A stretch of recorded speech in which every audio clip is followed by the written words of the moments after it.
Firstly, thank you so much for the 1.5k subscribers. Thank you to everyone who is new and have been here since day one. I hope you guys will keep supporting the channel. Thank you again.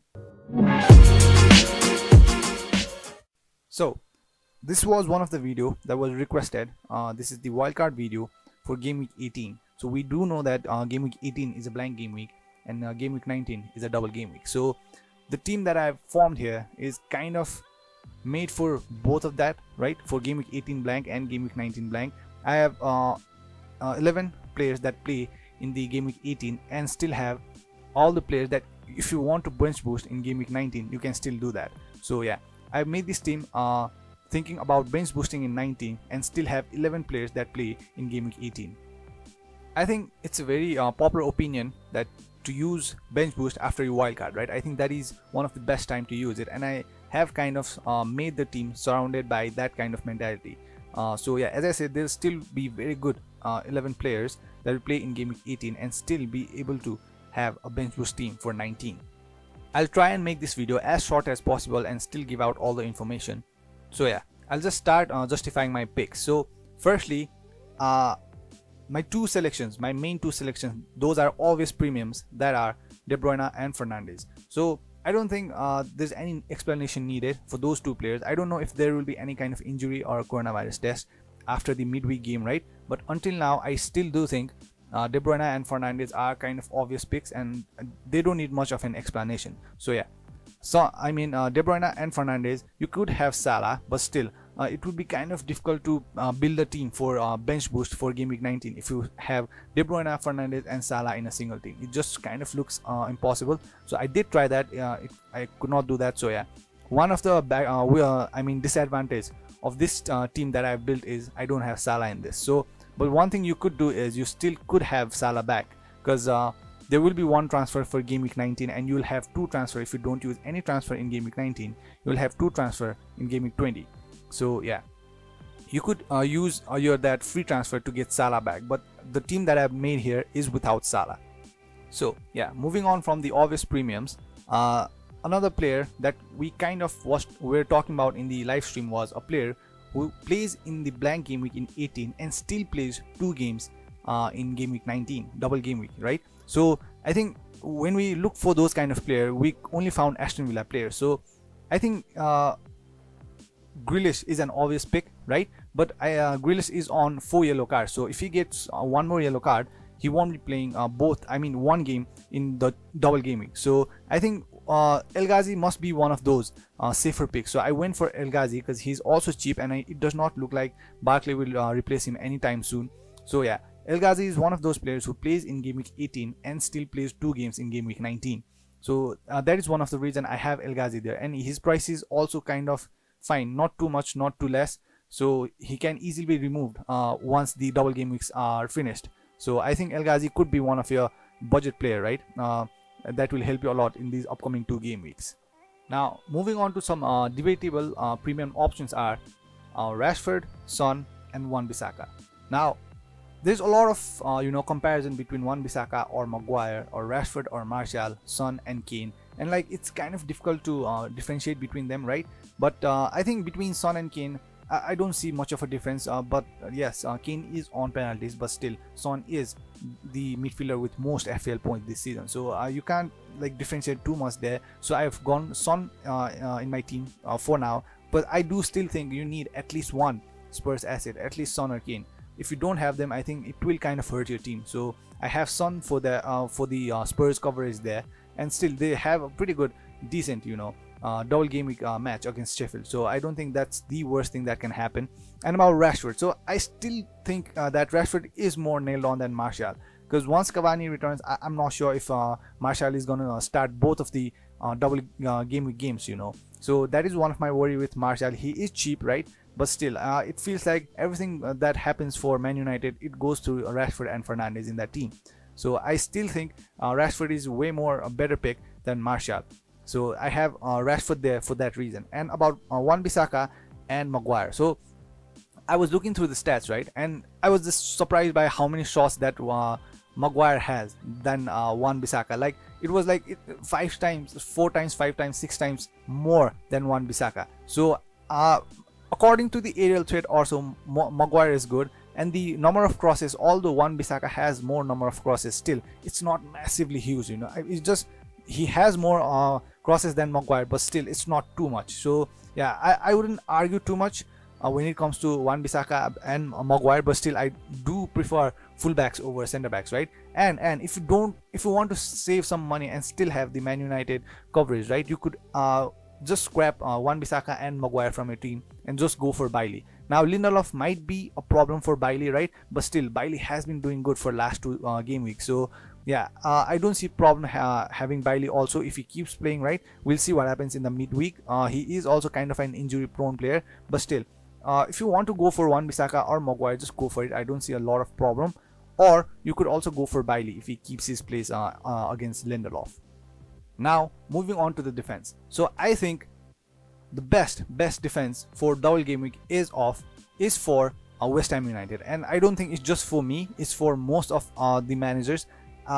West Ham have pretty good double game weeks, right? So I think it can be Cresswell, it can be Kufal, anyone, but I choose Kufal because of his price, right? I don't think Cresswell is that bad of an idea too. If you have the money, right, go for it. If you are not bench boosting, I do think you can afford Cresswell too, because he's on set pieces, he's on direct free kicks, and he's nailed on.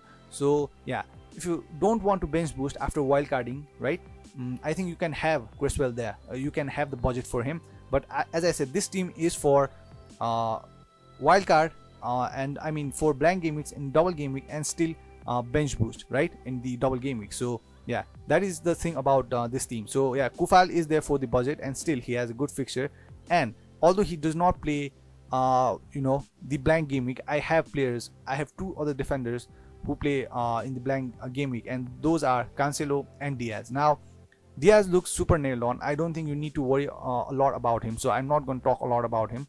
If you have the budget, just get Diaz. I don't think there's anyone more nailed on than Diaz and De Bruyne in that team for now. And another defender for now, until Walker returns, I think it's Cancelo. So I don't see having a problem with Cancelo. And another popular opinion is that maybe get Stones in there, right? Now Stones has started last 3 games, right, and played full 90 minutes, but I don't know. I'm not sure. I think there's a lot of competition for that position against Stones. So Laporte can easily replace him, even if Ake can come there. But I think now Garcia is kind of having some illness, right, about coronavirus. So I still think Stones can still be replaced by Laporte or Ake anytime. So I wouldn't want to bring Stones in my team. So but still, if you have faith in him, do it. I'm not saying don't, but I think Cancelo and Diaz looks more safer pick as the assets for Man City defense, in my opinion, looking at the blank and double game week fixture. So yeah, those are my defenders. And one last remaining defender for my team is Yedlin.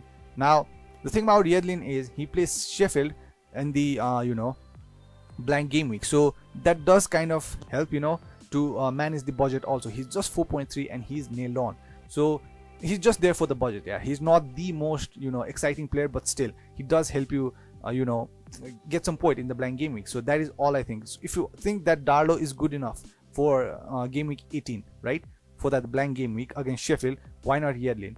All you need is a clean sheet, right? You still have the Newcastle coverage and Yedlin is cheaper than Darlow. So yeah, that is the reason I have Yedlin there.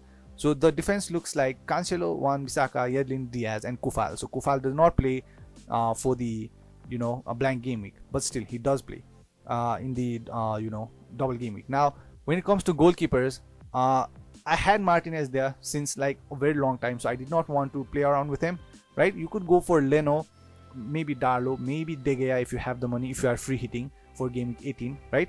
But still, I had Martinez. I don't have a lot of problem with him. He at least plays in the game week 17 and still has double game week he still plays in game week 18 blank and still has double game week in game week 19. So yeah, I don't see having Martinez there. I don't see any problem having Martinez. And Johnston is also, because of his price, only 4.5. Why not get him there? He's the only player who plays in the double game week whose price range is 4.5. So we don't have a lot of option when it comes to 4.5 goalkeepers who plays in the double game week, who plays 2 games in double game week. So it's Johnston for me. So yeah, he's there for the price also. Now moving on to the forward line. Now as you see, the midfield, it's kind of expensive also. The defense also is not that cheap. If you look at Diaz and Cancelo, Wan-Bissaka, they are very expensive players, right? Now I needed to cut some money in forward, but still they are not that bad of an option. Now my first player in the forward is Bamford. Now we do know how good Leeds are, and now Bamford on penalty, I don't think there's anything much to debate. Yeah, he does not play in the blank game week, but still the double game week games are also not that bad for Bamford.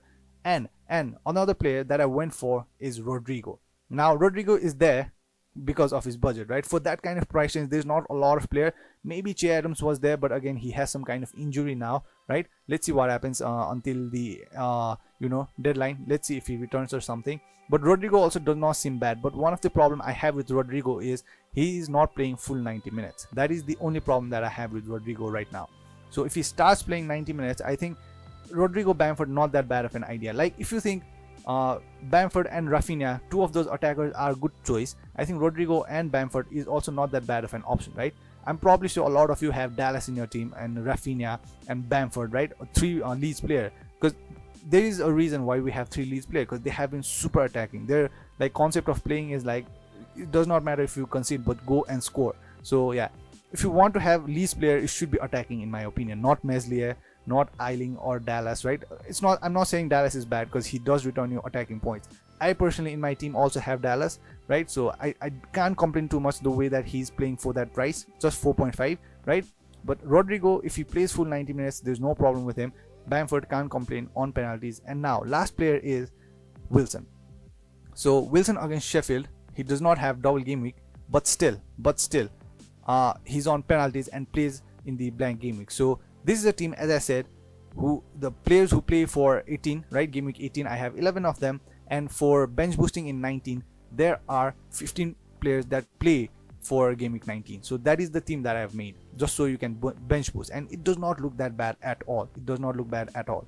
So Yedlin and Wilson, maybe not everyone's choice, right? But still, if you don't want Newcastle defense, you can change Yedlin to Holding, right? Or maybe Wan-Bissaka to Bailey. That is the way you can get Yedlin to Holding. Maybe change Wan-Bissaka to Bailey, right? And yeah, as I said, everyone is not a big fan of Yedlin, or I mean Newcastle defense. You can easily change that to Holding from Arsenal defense. So I am also worried about Holding, if he keeps his place or not after Gabriel and David Luiz returns. But still, for now, with the information I have, I think Holding should be playing there.